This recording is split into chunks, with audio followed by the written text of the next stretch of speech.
Aha! Right. Genius. That was the first aha. And then the second aha.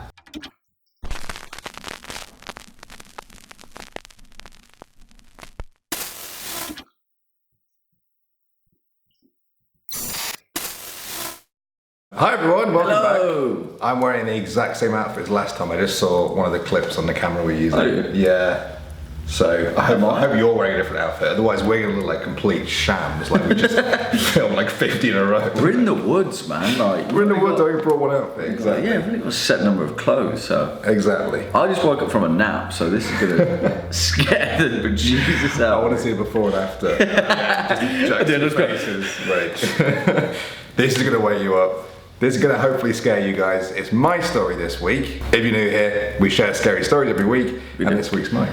It is, and I'm incredibly excited, as per usual. Trying to shake the cobwebs off a little bit. We put a lot of stock in the titles, don't we? Yeah, I was agonising at this one. This one I had about 5 different ones, and I like them all for different reasons. Okay. Perhaps we can talk about that at the end of the video. But what's this one? This story, this week, is called The Cellmate. And it goes a bit like this. Okay. Any final objections? Gilbert looked around the boardroom. There had been hours of deliberation, shouts about morality, of ethics, but the money spoke louder, and everyone looked the same now. Heads bent down, pursed lips. The silence was broken by an uncomfortable cough. Gilbert had only been Fansaw's prison warden for just over a year and didn't expect to make a decision like this until well into his tenure. Well then, we'll start on Monday. Dr. Jennings and Dr. Seek will need level 2 access passes. They've already signed the disclosure. The first patient will be prisoner 2727. With that, Gilbert closed the document in front of him. Dust began to settle on its leather-bound cover, on its title that read, Experiment Confined. Prisoner 2727 had a name, of course, Alvin Bremen, though it had been a long time since he'd heard it spoken. The guards in the maximum security ward barely said a word to him when delivering his meals, and he'd given up trying to speak to them months ago. He didn't blame them. They knew what he'd done out there. They watched the news. Alvin thought they probably cheered when the cops caught him. There was nothing left to say. This time was different though. That night, some suits came to visit. They didn't come into the cell, but spoke through the slit in hushed tones, reading off papers that trembled slightly as they spoke. Alvin had little chance to reply. They told him he'd been selected for a program, for a project that would revolutionize the prison system, save money and time, and most importantly, space. They read him his legal rights, then waived them under the Violent Criminals Act. They paused. "Why me?" asked Alvin. "What are you going to do to me?" He didn't have to wait long for an answer. The suit stepped back, the door swung open, and riot officers slammed him into the wall. Through their shields, Alvin saw 2 women in lab coats enter his cell. He heard some muffled screams from the hallway outside, before the source of it came into view. Another prisoner was wheeled into the room on a restraint dolly. His arms were bound, his mouth gagged with a spit guard, and his eyes scared Alvin more than anything else in that room. They shook in the crazed man's skull, threatening to pop out and kill everyone in sight. "Shh," said one of the doctors. "Hollering won't stop this, Tucky." The officer strapped Alvin into an empty dolly and placed him next to the man called Tucky. "What's going on? What is this? Who are you?" "I want my lawyer." An officer gagged Alvin. The other doctor smiled. "I think you'll find we have the backing of the law with this one, Alvin." With that, she reached into her medical bag and pulled out a syringe with a crimson liquid inside it. It bubbled and fizzed against the glass. She inserted it into Tucky's arm, who screamed and writhed. He gave one last slam against the restraints before his body went limp and his head rolled to his chest. Before Alvin had a chance to process everything, he felt a pang in his arm and spun his head to see the other doctor injecting the same foaming concoction into him. With that, the group, except for Tucky, left the room. As the last person did, Alvin looked up to see the warden standing at the door. They looked into each other's eyes, one with horror, the other with a steely gaze. Alvin felt the world slip away and his whole body slumped into oblivion. Gilbert watched for a moment. The job was done. He swung the door shut. Alvin woke with a headache that could slay a god. For a few moments, the pain was so intense, so blinding, that he forgot the events in his cell. They crept back though, breaking through until he opened his eyes with a start. He was in his cell. No restraints now, no guards, no doctors. Alone. Not even Tucky was there. "Behind you." Alvin spun around to see nothing. No, other way. He swiveled but saw nothing again. "I'm everywhere now. I've been waiting for you to wake up. I couldn't wait to meet you.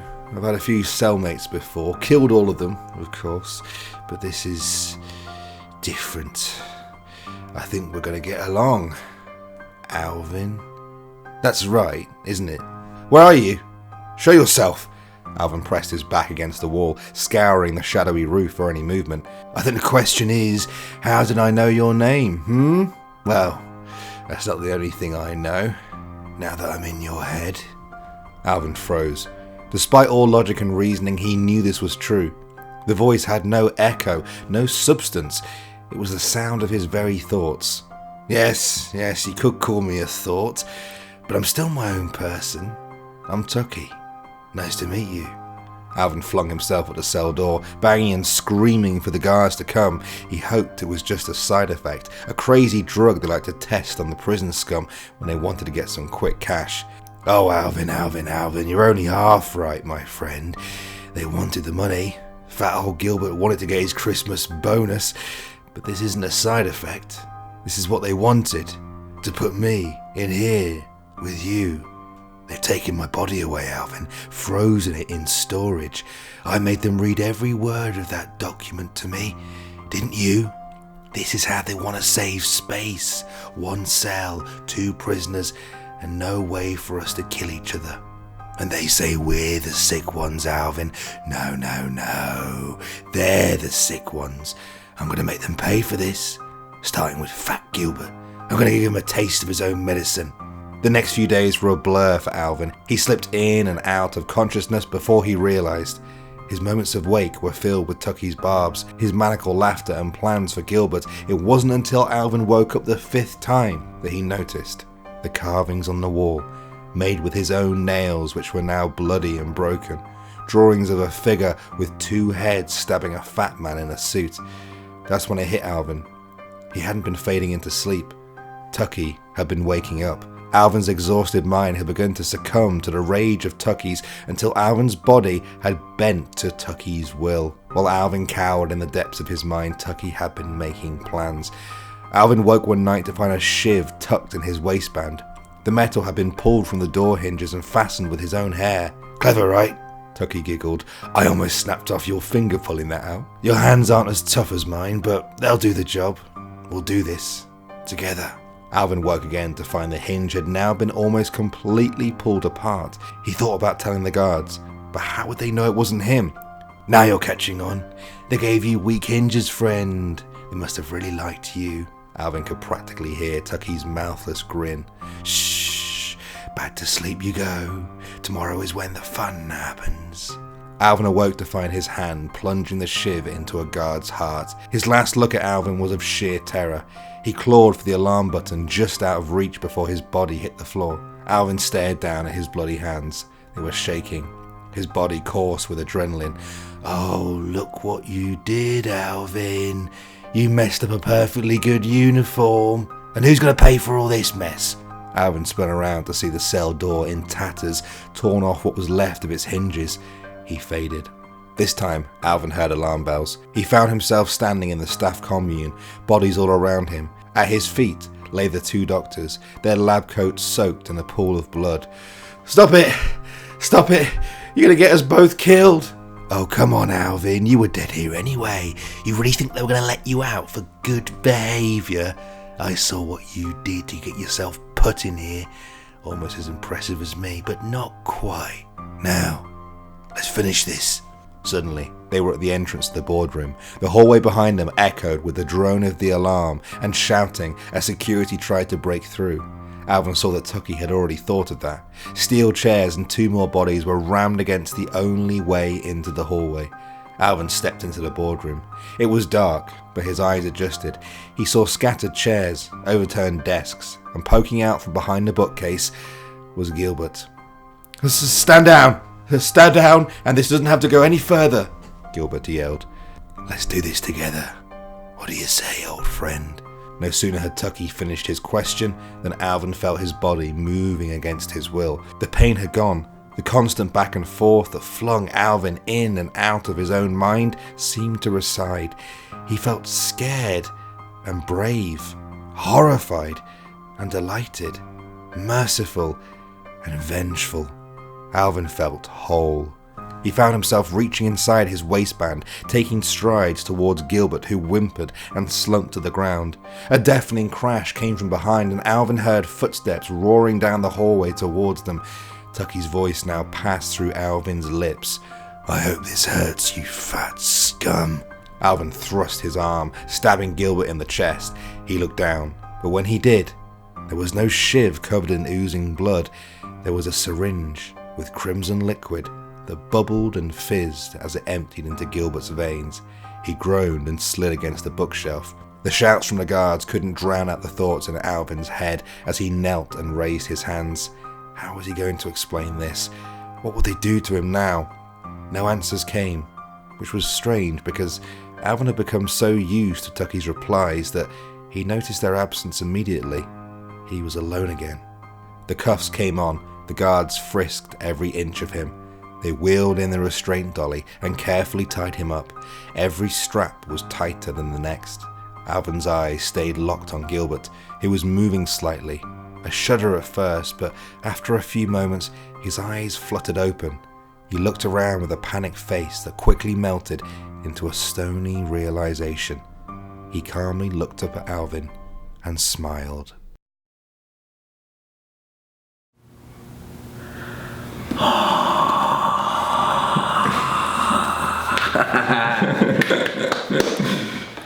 Oh, that ending was really good. I didn't see that coming. That was creepy, man. That was a bloodbath. Yeah. Didn't have to be so bloody. No, I loved it. I loved it. It was amazing. But it was a bloodbath. Yeah. It was like Manhunt. I think that was the highest body count of definitely a story I've done. I think it was. I think of anyone, that was great. That was really good. Also, I'm kind of sensing a crossover there. Oh yeah. With both Ice Cream and Simon Says. Yeah. Well, there's a couple. If you want to go straight into that talk, we can, because there's a couple of things that I've realised that I end up writing, and one of them is. I almost don't want to say one of them because. Go on. Okay. Well, one of them is definitely this sort of battle of consciousness. Yes, that seems to be something that comes in my stories. That's a lot. one of your cornerstones. Yeah. I guess that just sort of fascinates me. Yeah. But just this sort of fighting again, the internal battle, rather than the monster being outside of the door, whatever, sort of inside. There's horror to be had there. Yeah. And the second one is like everything's crimson in my stories. Or the thing that there's a lot of key moments in my stories where something's crimson. I don't know if that's going to be something that ties everything in together. It's always a crimson liquid or a crimson this. King. There's some sort of shady organisation going also, on. I don't know. But also, you hate blood, though, don't you? Which, but I don't mind writing about this kind of stuff. Yeah. It's weird. It's more my own blood, really. Yeah. Maybe it's the fear of your own blood in your own work. Those were the things that I noticed as I was writing it. No, but thematically, I felt like there was a lot of kind of space for them to be tied together in very nice and nice and neat ways. Yeah. But yeah, definitely I could. When we were speaking about the end of Simon Says, and kind of like you had an idea of like a grand, kind of almost like criminal organisation. Conspiracy. Like I could see like maybe that same kind of technology. Yeah. Yeah, it piqued me a few times, but yeah. That was like, I think that was the goriest story we've had. but also it didn't detract from anything. Do you know what I mean? It was literally through the eyes of a killer, which was great. Yeah. My first thought was, oh, they're going to shrink them down. I I thought like you're gonna shrink the prison. I shrunk the prison. Yeah, exactly. And then I had that thought. I was just like, how? If that is it, how is he gonna make this non-hilarious? But like that first reveal was spot on. The fact, like, as soon as you said that, and like the voice in the head and stuff, and like dancing shadows on the walls and stuff, took me a while to realise. But as soon as that was, I was like, aha, genius. That was the first aha, and then the second aha, I didn't see coming because you made it so kind of like. Oh, at the end. Yeah. I didn't, and so Alvin kind of battled his own will to replace. Well, it was about. The way I had it in my head is that it almost felt like he had a master plan that he was keeping from Tucky. Also, great name by the way, Tucky. But it almost felt like he had like some kind of grand mental battle that he won. That instead of a knife, he'd like got a syringe. Yeah, because he wanted to get rid of Tucky. I guess that would, if I was writing a story where it had like a nice ending, that would have been. Yes. But the way I imagine it is that all the mind wants to do is reach an equilibrium. So it's sort of doing this until this was just the sort of initial shock of what a brain would do. A brain couldn't handle having two people inside of it. Yeah. But it eventually reached that sort of. So it's subconsciously kind of. So so it was like. Yeah, they both. That's the moment where he was like, "It doesn't hurt anymore. My head doesn't hurt anymore." And then that's the moment where he felt like they were just one person. He felt whole again. You know. Oh wait, okay. I thought he'd put Tucky into Gilbert. Yeah. Oh, okay. Yeah. I thought he did. I thought I'm saying that as he was the reason why he was sort of conscious and doing that himself because they were both now exactly the same body and mind. Yeah. That's good. That's whereas really before good. he'd sort of faded out when that was happening. But I mean, you touched on that like in Ice Cream and stuff like that thought, and I mean, a kind of malevolent, demonic version of yourself is scary enough, but also sharing your own brain with an absolute batshit serial killer. That's next level, man. Well, yeah, I mean, I was thinking that about the whole concept of cellmates, right? And just like that's what it's meant to be, the most extreme version. Like, what if what's worse than cellmates? What's worse than solitary confinement? What's worse than death penalty? Is that what if that's sort of the ultimate for the most hardened criminals? Is you have to, and we get to save on food, we get to save on space, and you still get your life punishment. Do you know what I mean? That was the idea behind what they were planning for the prison. There's going to be no experimental. If there's any evil overlords watching that happen to like have a few stakes in prisons, don't get any ideas, right? Because that's horrifying. That's horrifying. Even if I was the most evil criminal in the world, I wouldn't want that to be wished on. Which is why when it's awful. When I first pictured it, it was like, oh, that's like a terrifying thought. And I was like thinking about the people who would do that, and that's why I thought it was quite just. Did they?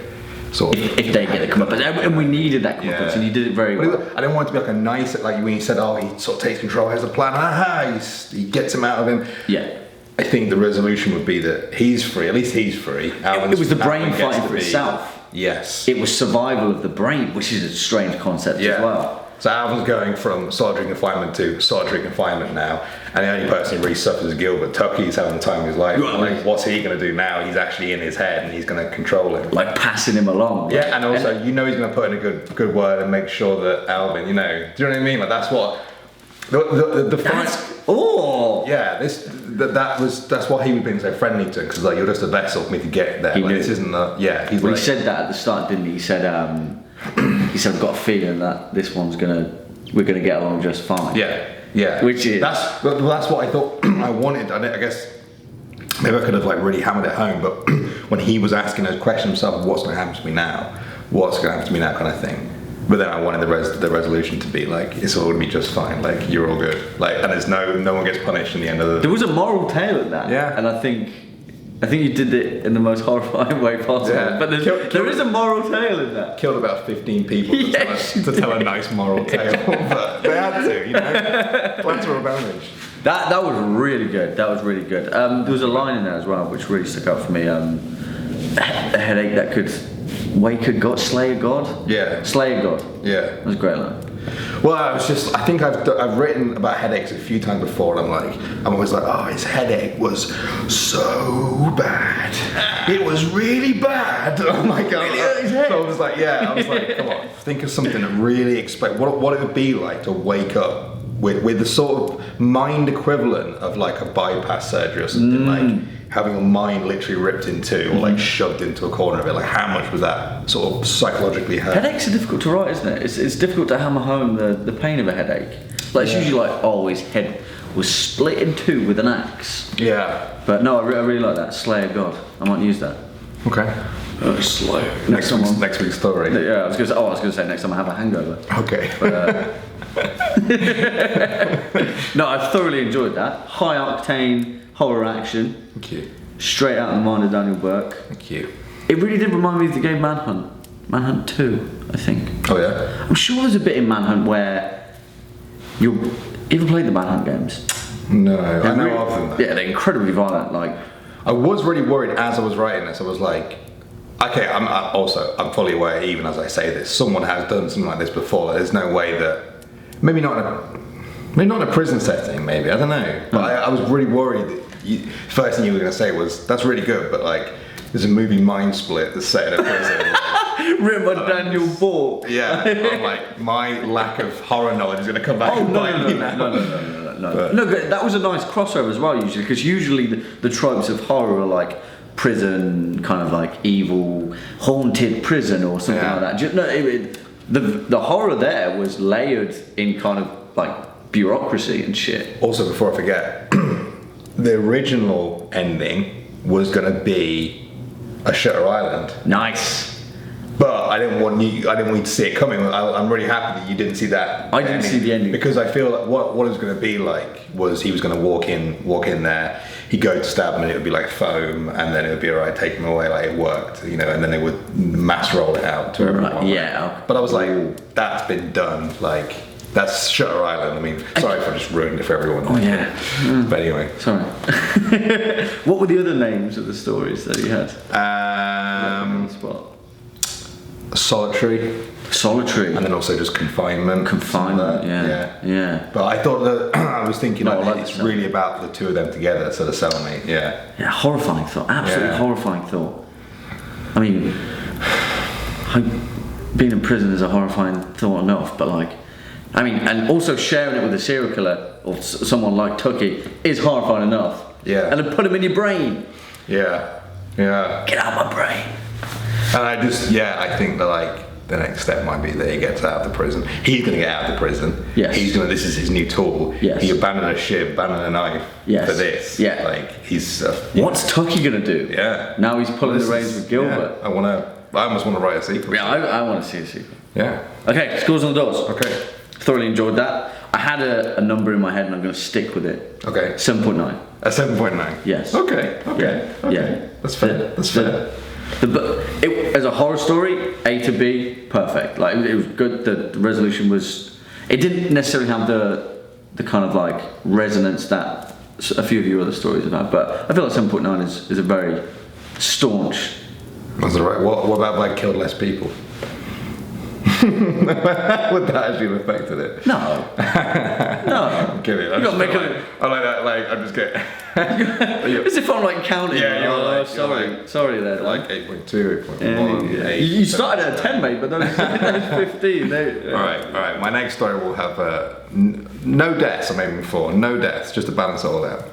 No, we've done deaths before. No, I'm going death-free. My story last week, the Gloaming, there were like 50 murders over 20 years. Yeah, but you did it tastefully. Mine wasn't tasteful. Mine was like brutal. It was a first-person horror. Yeah, mine was literally first-person, like making you guys basically made you guys view someone getting killed, which I'm very sorry about. That's scary. But hopefully you enjoyed that story.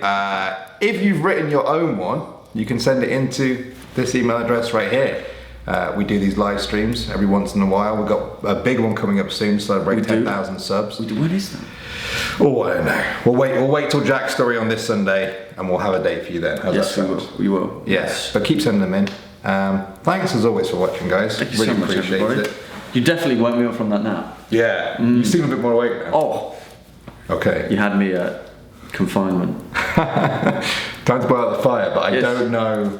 What can we do with this one? Maybe we're just gonna have to go with the old classic. I don't know. I literally have nothing. Just blow it out. Prison. Let's just blow it out.